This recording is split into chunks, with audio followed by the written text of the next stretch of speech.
We spend our lives collecting things, thoughts, expectations. But what if freedom isn't found in more, but in learning to carry only what's light?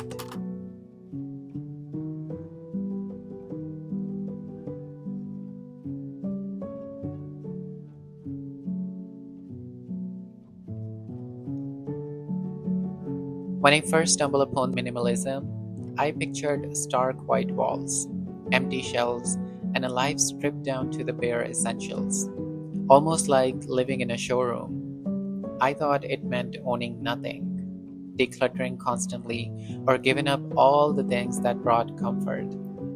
And to be honest, that vision didn't feel very welcoming. But the more I explored what minimalism truly means, the more I realized how misunderstood it often is. Minimalism isn't about having less just for the sake of it. It's about making space, not just physically, but mentally and emotionally.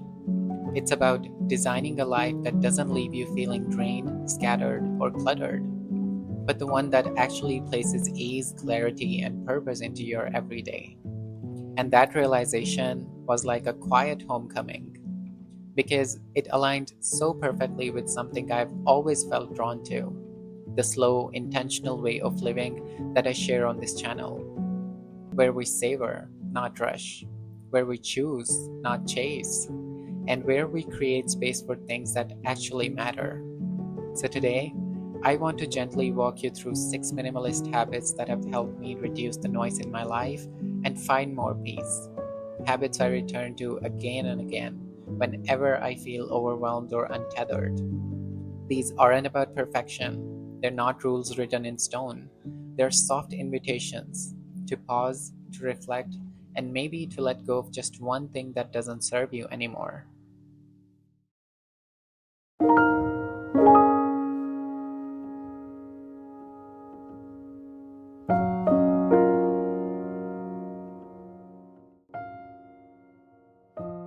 I used to be someone who would add something to my cart the moment I felt the urge: a new journal, a candle, an outfit, a gadget, a book. And let me be honest, most of the time, I didn't even need them. It was the thrill of the purchase, not the usefulness of the item. But one quiet day, I started practicing something that changed everything. A simple rule: if I want something, it has to sit in my wish list for 30 days, no exceptions. That pause created a space for clarity. Some things after a week, I didn't even remember.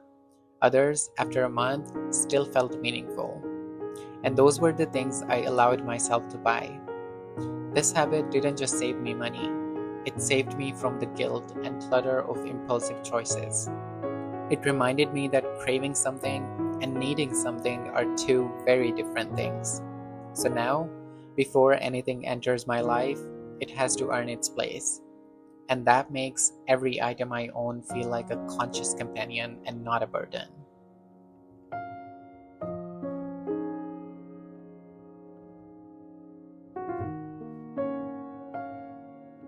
We live in a world where things are made to break.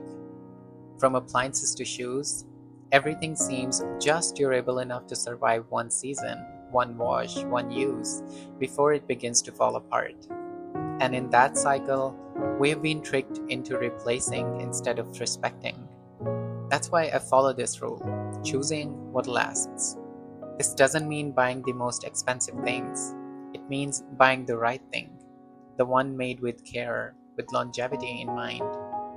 Whether it's a furniture piece that lasts years, a coat that survives countless winters, a cookware that outlives the trends, I now choose quality over quantity, intention over indulgence. There's something deeply grounding about owning fewer things, but knowing they will last. They become familiar, comforting, and with time, they gather stories instead of dust.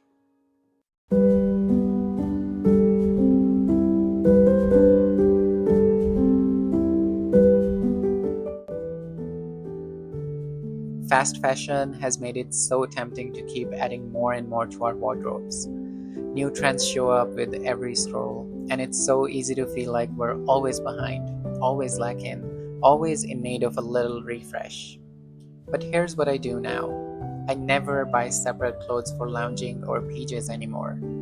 Instead, when an outfit I once wore outside feels too worn or faded, it graduates into my loungewear drawer. That way, the life of every piece stretches just a bit longer. An outfit I once wore to dinner now becomes my go to for cozy evenings at home. A soft shirt becomes my painting top. It's a gentle rebellion against the fast fashion, and a tender way to honor the clothes I already have, the ones I worked so hard to buy, the ones that have already carried so many memories.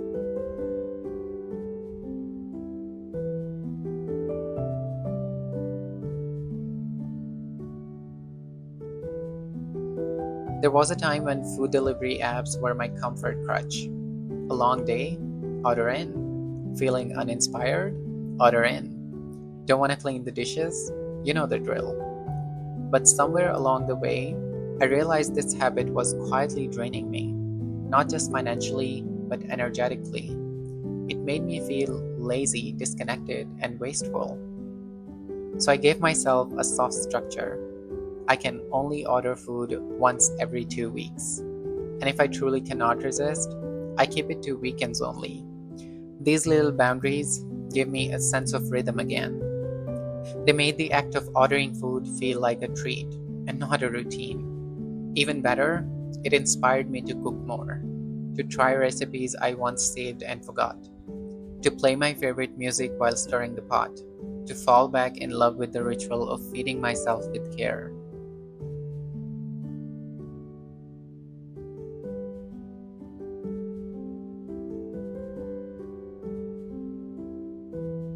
There's a certain magic in walking down a grocery store aisle until it turns into a trap. What starts as a simple trip for milk and eggs quickly turns into a cart full of things I didn't plan to buy. That's because grocery stores are designed to pull us in with colorful packaging, limited time deals, and those sneaky end cap displays. So now, I make a point to never walk in without a list in hand. A small, humble list, written with thought. It sounds simple, but this one habit has saved me so much. Not just money, but guilt.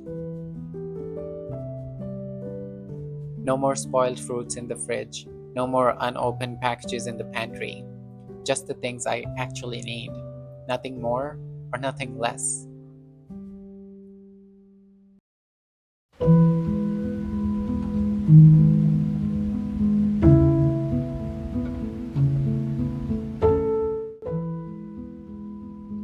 There was a time when I didn't think twice about what I consumed online. I'd scroll through feeds full of picture perfect lives, endless product links, and 1,000 voices telling me what I should be doing, wearing, or striving for.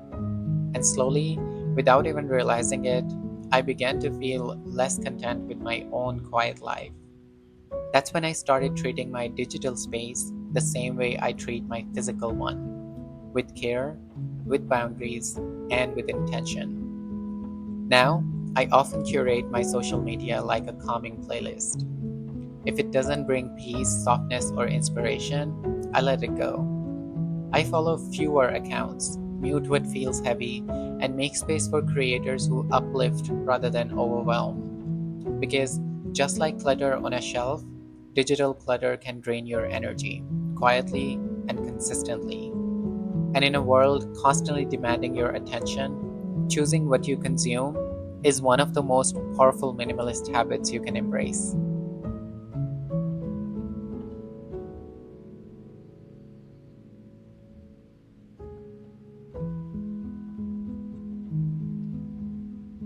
Minimalism at its heart is not about restriction, it's about liberation.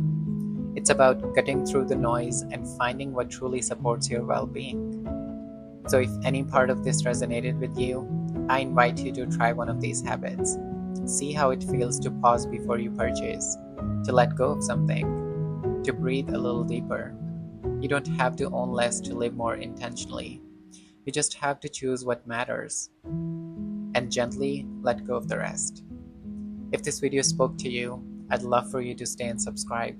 And if something resonated, I'd truly appreciate your comments down below. And I hope to see you guys very soon.